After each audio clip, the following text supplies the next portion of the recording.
Solve by completing the square. Here we have 2x squared minus 10x plus 1 equals 0. First thing I'm going to do is I'm going to subtract this constant term from both sides. So we're going to have 2x squared minus 10x equals negative 1. Next step, I'm going to divide by this leading coefficient 2. Everything gets divided by 2.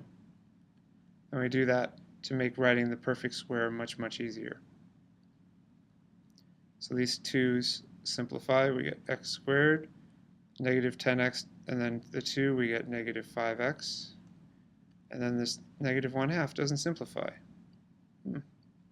Okay then. Now we need to figure out what to make this constant term so we get a perfect square trinomial.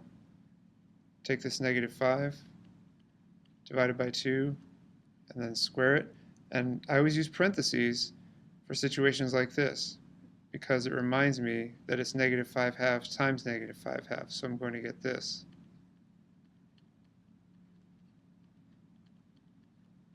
Which is positive 25/4.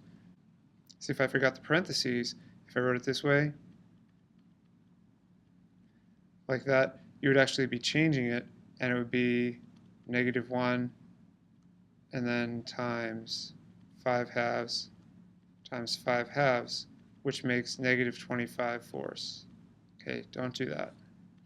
Use parentheses, keep your thoughts clear in your work so you can understand it, get the right answer.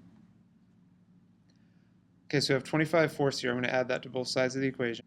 X squared minus 5x and then plus 25/4 equals negative 1/2 plus 25/4. Okay, so you can see I'm going to have some work to do on the right here with this uncommon denominator. But for now, I'm just going to write the left-hand side as a perfect square binomial. It's going to be x minus 5/2. How do I know that?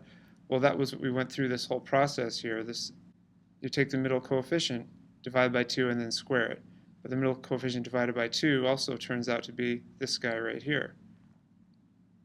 So that's why I was able to figure it was negative 5/2 so quickly. I knew that from the pattern. And squared equals. Now we need to make a common denominator here. We have 1/2 and 25/4, negative 1/2 rather. That's the same thing as negative 2/4. Okay, just like that.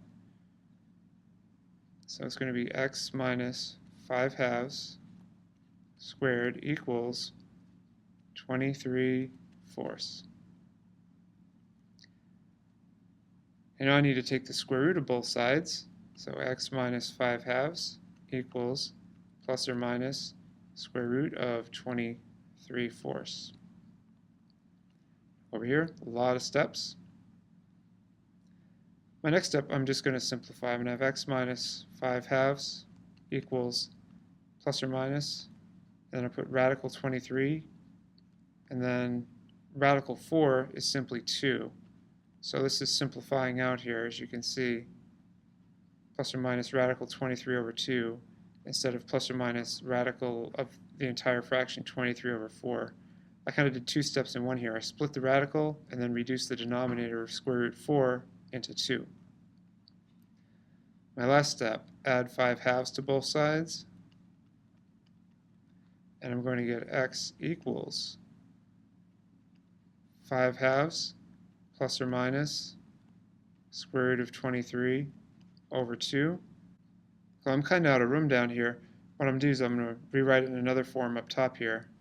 X equals 5 plus or minus radical 23 all over 2.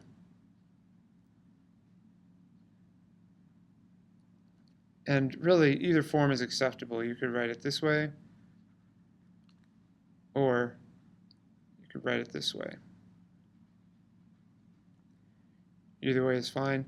And in fact, you'll see later when you talk about the quadratic formula how writing in 2 different terms like this can sometimes be beneficial.